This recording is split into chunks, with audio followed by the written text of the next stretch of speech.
বানাতে চান তাহলে কীভাবে বানাবেন। দেখুন ওপরে আছে সব সাবজেক্টগুলো আমাদের রো বরাবর, ফার্স্ট রো বরাবর, আর কলাম বরাবর আছে সব স্টুডেন্টের নাম। তো কিভাবে আমরা এই দেখুন সব নাম্বারগুলো লিখেছি এবং তারপর আমরা টোটাল করব এবং তারপর আমরা পার্সেন্টেজ করব এবং তারপর আমরা গ্রেড করব। চলুন আমরা টোটাল কীভাবে করব।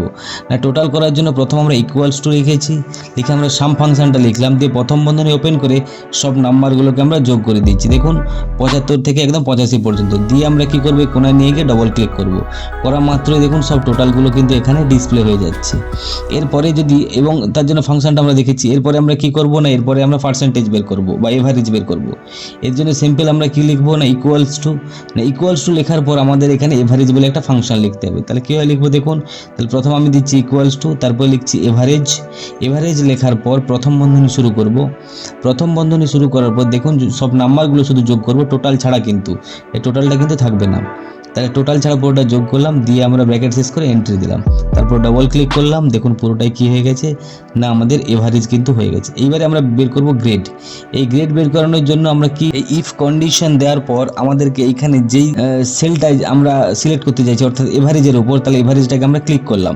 দেখুন এভারেজটাকে ক্লিক করার পর এভারেজের সেল ভ্যালুটা নিলাম, তারপর নিলাম 90, তাহলে greater than equals to 90, comma double কোটের মধ্যে কিন্তু এ প্লাস আমরা লিখেছি এবং ডবল কোট শেষ করলাম, তারপর দেবো কমা দেওয়ার পর আবার যেহেতু একটা গ্রেড নেবো এ, তাহলে এ কীভাবে হবে না, আমরা আবার লিখেছি ইফ ব্র্যাকেট শুরু, যে সেল নাম্বার সেই সেল নাম্বারটা ক্লিক করেছি, গ্রেটার দেন ইকুয়ালস টু 80-র মধ্যে হলে তাহলে কি হবে না, সে হচ্ছে এ প্লাস না হয়ে এ হবে, তাহলে ডবল কোটের মধ্যে আমরা লিখলাম কি না এ গ্রেড।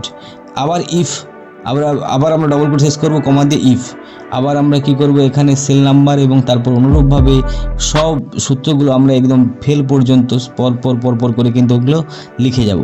তো পরপর লেখার পর আমাদের গ্রেডটা একদম কিন্তু রেডি হয়ে যাবে। দেখুন গ্রেড রেডি। এইখানে আপনারা বাইরে এসে সব কিন্তু এখানে সমানভাবে যতগুলো ব্র্যাকেট আছে ব্র্যাকেটগুলো কিন্তু সমানভাবে দেবেন। দেওয়ার পর এইখানে ডবল ক্লিক করুন, ডবল ক্লিক করা মাত্রই দেখুন সব গ্রেডগুলো কিন্তু এখানে আমাদের এসে গেছে। তো এইভাবে আপনারা গ্রেড বানিয়ে নিতে পারেন।